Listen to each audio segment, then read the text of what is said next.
मैं जानता हूं कि आपको सुन लो गाजीपुर से चल के आए ओम प्रकाश जी को मैं मथुरा की जनता की तरफ से साधुवाद और धन्यवाद देता हूं।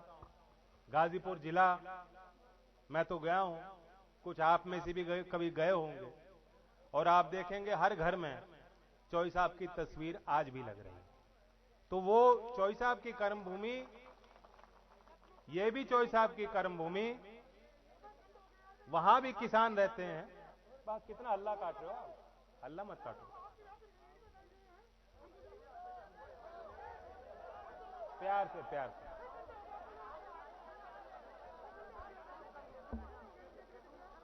ध्यान मत दो, कोई बात नहीं।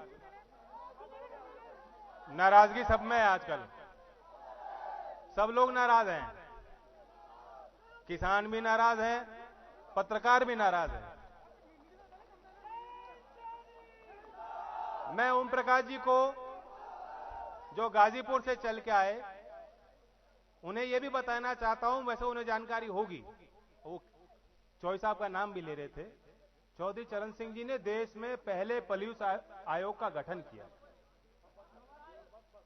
पहले पुलिस आयोग का गठन चौधरी चरण सिंह जी ने किया। आज हम कानून व्यवस्था पे सरकार को घेरते हैं, आम आदमी त्रस्त है, भ्रष्टाचार भी बढ़ गया, अपराध भी बढ़ गए, लेकिन हम वर्दी पहने अपने जवानों को तो दोष नहीं दे सकते। मैं जानता हूं कि जब हाथरस की घटना हुई थी, जब वो तस्वीरें आपने देखी, मैंने भी बाद में देखी, और बाद में देखने पे मुझे एहसास हुआ कि क्या हुआ ये। बहुत लोगों के अंदर गुस्सा था। अगर मैं उस समय वहां बैठ जाता तो विवाद और बढ़ जाता। हमें टकराव नहीं करना, हमें समझने की जरूरत है कि किन परिस्थितियों में हमारे पुलिसकर्मी काम कर रहे हैं। हमारे अफसर जो अच्छे हैं, जो सिस्टम में रहकर सेवा भाव से काम कर रहे हैं, उनकी भावना क्या है, उनके आगे क्या मजबूरियां खड़ी होती हैं, पुलिस की ड्यूटी कितनी कठिन है। कभी हम जैसे कोई नेता आ जाएंगे तो उनकी ड्यूटी सड़क पे खड़े कर दिया जाता है, घंटों पुलिस लाइन में बुला लिया। गाजीपुर का पुलिस वाला है और उसकी ड्यूटी बड़ौत में या मथुरा में है, सोचो कितना दूर उसका घर। इसलिए समय समय से मांग उठती थी, अगर कानून व्यवस्था में सुधार लाना है तो पुलिस के मनोबल का भी तो ध्यान रखना पड़ेगा। वे भी हमारे बीच के हैं नौजवान, और इसलिए हमने उन बातों को शामिल किया। मुझे खुशी है कि वो संदेश इतने दूर तक गया कि गाजीपुर से चलकर आज ओम प्रकाश जी आए और खुल के उन्होंने समर्थन दिया है, क्योंकि हमने निर्णय लिया है कि पुलिस के कर्मियों की ड्यूटी भी निर्धारित होगी, बॉर्डर स्कीम को हटाकर गृह जनपद के आसपास उनकी नियुक्तियां होंगी, और दूसरे राज्यों की तरह हमारे राज्य में उन्होंने उम्र घटा दी, 22 साल कर दी, लेकिन जनरल कैटेगरी में 28 साल तक जो ये नौजवान हैं, अगर ये भर्ती करना चाहेंगे उनको मौका दिया जाएगा।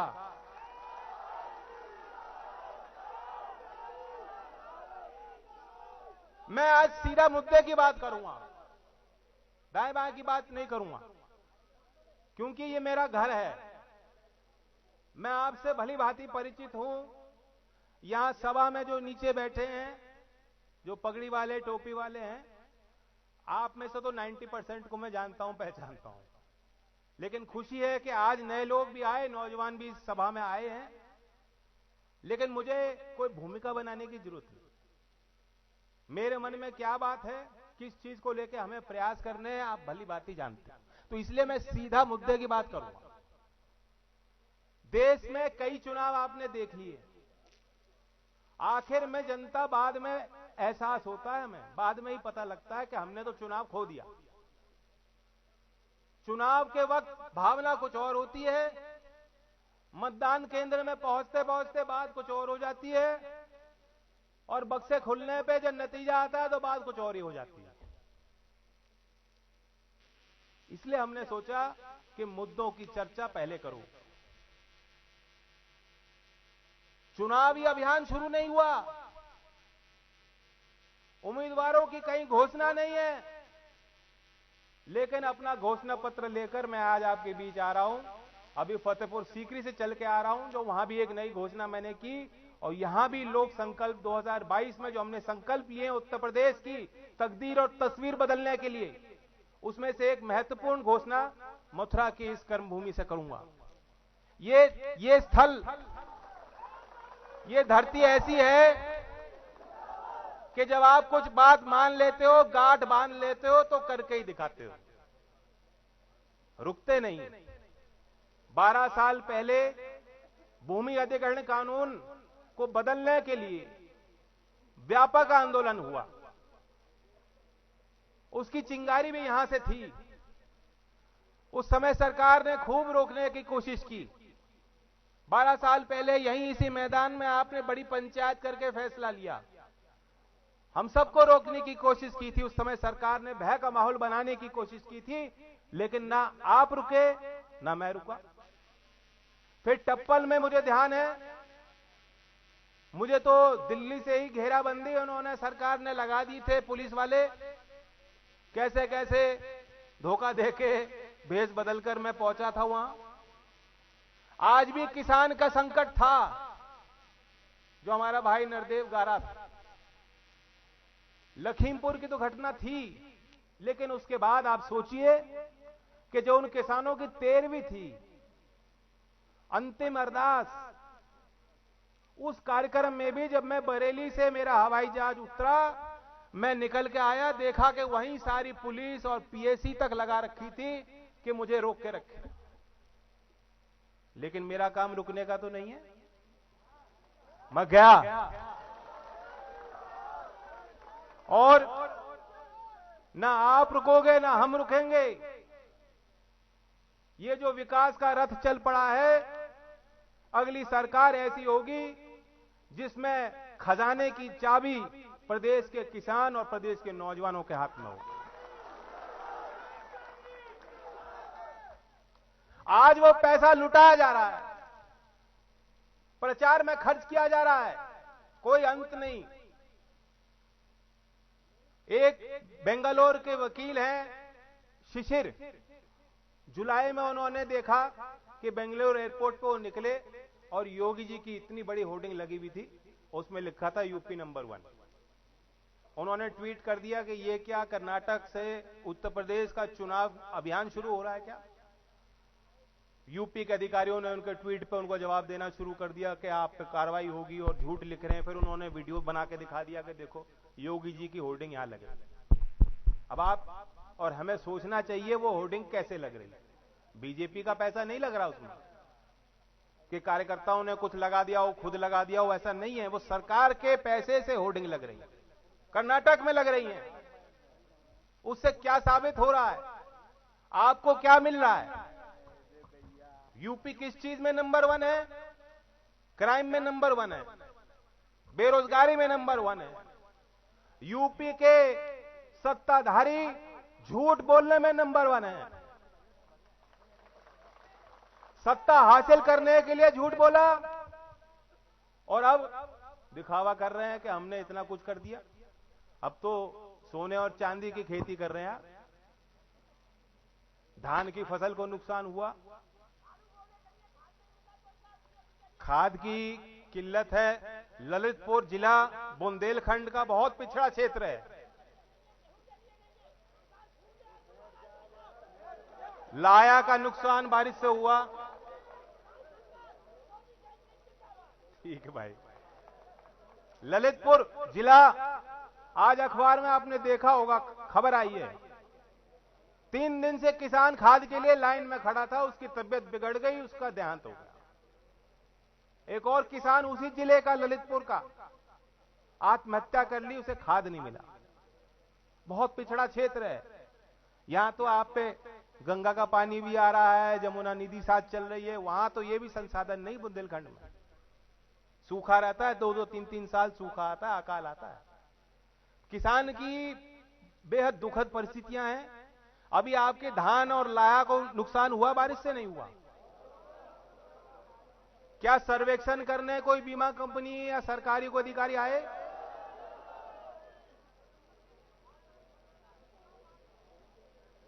आपकी सरकार नहीं है। मोदी जी ने बड़े बड़े वादे किए थे कि केंद्र योजना बन रही है प्रधानमंत्री फसल बीमा योजना। आपको उससे कुछ लाभ मिलता है क्या? अब तो 7 साल का अनुभव हो गया। हमने ये तय किया है कि हमारी सरकार आएगी, उस योजना से आपको निजात दिलाकर ऐसी व्यवहारिक योजना राज्य सरकार लाएगी कि किसान के नुकसान की भी भरपाई हो और आवारा पशु जिससे आप तंग हो, आज वो खेत तबाह कर जाते हैं, उसमें भी कुछ नहीं मिलता, उस योजना में उसकी कवरेज होनी चाहिए।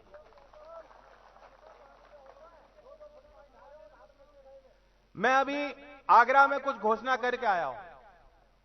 13 जुलाई 2018 में जिस मैदान में आज वहां सभा थी, उसी मैदान में हमने शुरुआत की थी पोल खोल धावा बोल। कुछ साथियों को याद हो, मुद्दा था बिजली का। सच पूछो तो उस समय जनता को भी नहीं पता था क्या हो रहा है। वो तो आप लोग आ गए, लोकदल के लोग आए, निकले सड़क पे, विरोध पहले ही दर्ज कर दिया, बिल उसके बाद में बढ़ने शुरू हुए। लेकिन आज सबसे बड़ा मुद्दा है, किसी गांव में किसी घर में जाके रुक के देखोगे, पूछोगे, बिजली बिल अदा करने की कोई क्षमता उस परिवार की घर की नहीं बची। बहुत महंगे बिल हैं, ट्यूबवेल पे भी मीटर लग रहे हैं, हजारों का बिल।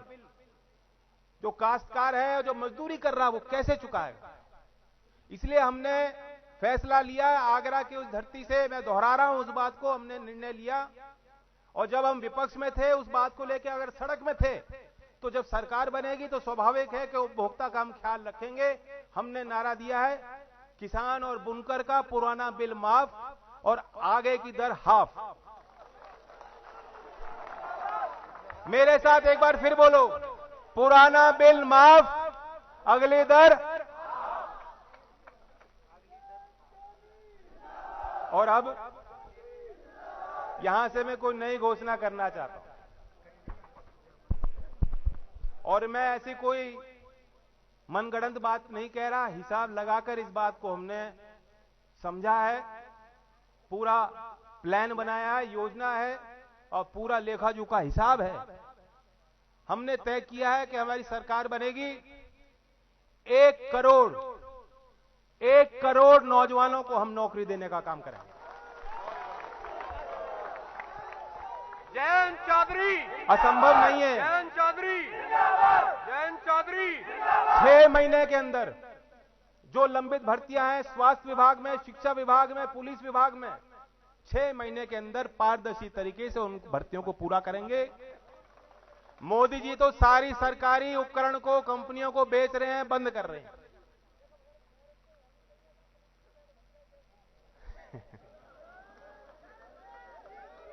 और मेरिट पे होंगी तो आपका नंबर अपने आप ही आ जाएगा।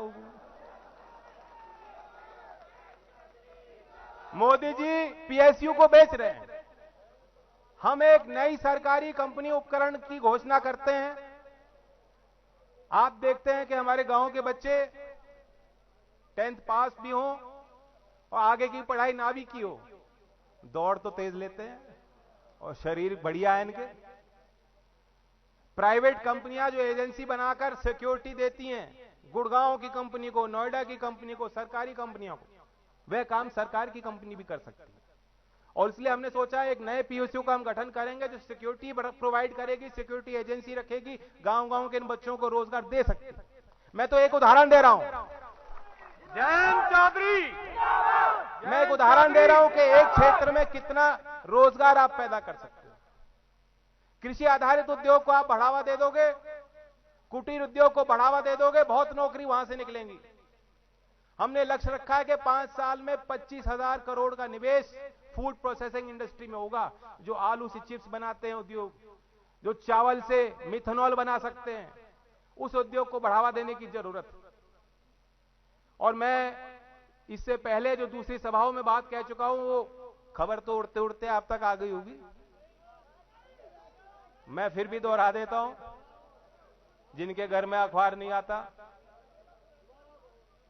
6,000 रुपए देते हैं मोदी जी और फिर कहते हैं देखो मेरा कितना बड़ा दिल है। रोज 30-35 पैसे जो डीजल महंगा हो रहा है डीजल आपके लिए, रोज बेहिसाब आपकी लागत कई गुना बढ़ चुकी है पिछले 5 साल में।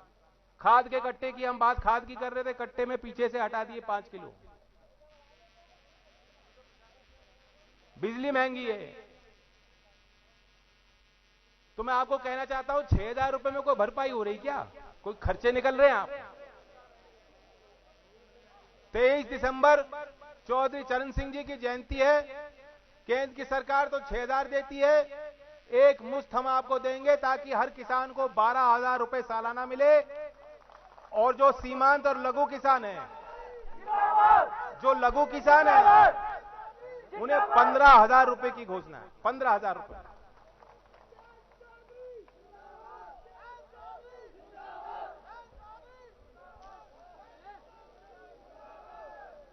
और पुलिस वाले तो वैसे ही मुस्कुरा रहे हैं, उनकी बात तो पहले ही हो गई। मैं नौजवानों को फिर कह रहा हूं, 1 करोड़, दिल में दर्द हुई बात 1 करोड़ की। 5 साल में हिसाब ले लेना, मुझसे गिना दूंगा। मोदी जी की तरह नहीं है। मथुरा के क्षेत्र को मैं फिर धन्यवाद देता हूं, कम समय आपके बीच में दे पाया हूं। आशीर्वाद पथ का एक कार्यक्रम है और मैं अपने दिल की गहराई से आपके बीच कुछ रखना चाहता हूं, क्योंकि चौधरी साहब के निधन के बाद पहला कार्यक्रम है जो हम लोग एक दूसरे के आमने सामने रूबरू हो रहे हैं। अब मेरे घर में पिताजी नहीं है और माताजी नहीं है, लेकिन कभी ना कभी दुख सबको देखना होता है, सहन करना होता है और आगे बढ़ना होता है। आज मैं हाथ जोड़ के आपके आगे हूं, अपने घर परिवार में खड़ा हूं। मैं उम्मीद करता हूं कि आने वाले समय में जो चुनौती आएंगी, जब कभी ठोकर लगेगी, मैं भी आपके लिए आपके साथ रहूंगा, आंसू पोंछने के लिए, और आप भी हमारी हिम्मत बढ़ाने के लिए मेरी पीठ थपथपाते रहना। जयंत चौधरी, जयंत चौधरी, योगेश भैया, योगेश भैया। और अभी जो भैया की बात हो रही है, भाई टोपी पहनते हैं भैया, तो नारा लेते किसान के काले कानून की आप बात कर रहे थे, वो भी मैं घोषणा यहां से कर देता हूं। विधानसभा सत्र के पहले ही विधानसभा के सत्र में हमारी सरकार जैसे दूसरे विपक्ष के राज्यों ने किया है, हम प्रस्ताव पारित करेंगे कि केंद्र सरकार तीनों कानूनों को वापस ले। और हमारा मानना है कि अगर कोई एमएसपी घोषित होती है, केंद्र सरकार घटती है रेट को।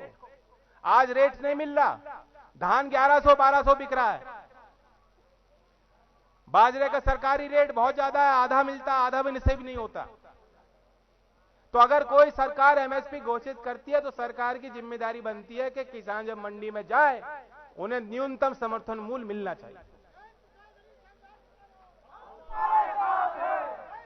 अब मेरा भी गला फटने लगा है, तो नारा लेते हैं, चौधरी चरण सिंह, किसान मजदूर एकता जिंदाबाद। जयंत चौधरी, जयंत चौधरी, योगेश नौबत, जयंत चौधरी, योगेश नौबत, योगेश नौबत, जयंत चौधरी, जयंत चौधरी, योगेश नौबत, जयंत चौधरी, जयंत चौधरी, योगेश नौबत।